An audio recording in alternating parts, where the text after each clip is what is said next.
They believe that the five sentences clouded our awareness of eternity, and without them, a human could actually establish contact with God by thought.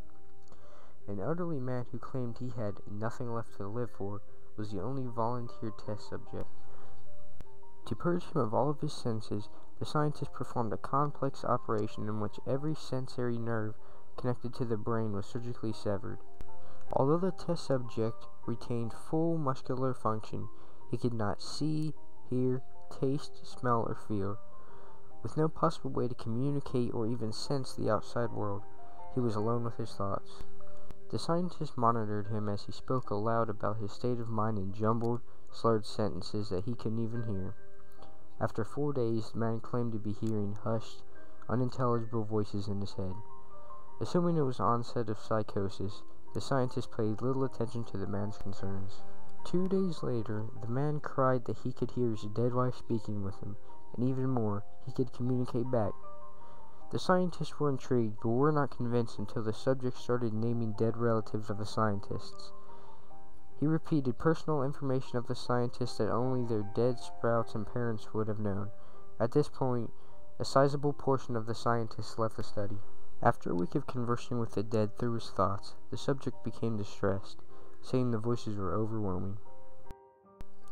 In every waking moment, his consciousness was bombarded by hundreds of voices that refused to leave him alone. He frequently threw himself up against the wall, trying to collect a pain response.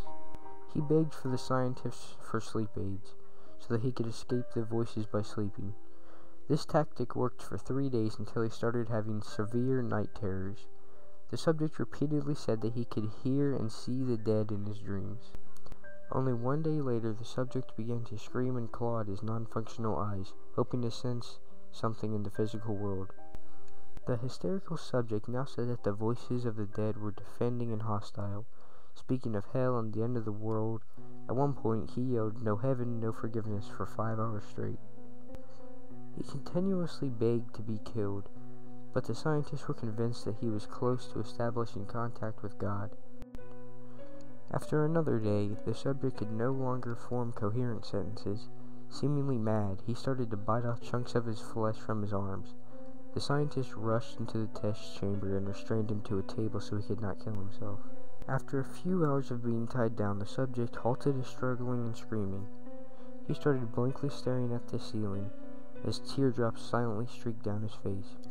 For 2 weeks, the subject had to be manually rehydrated due to the constant crying. Eventually, he turned his head and, despite the blindness, made focused eye contact with the scientist for the first time in the study.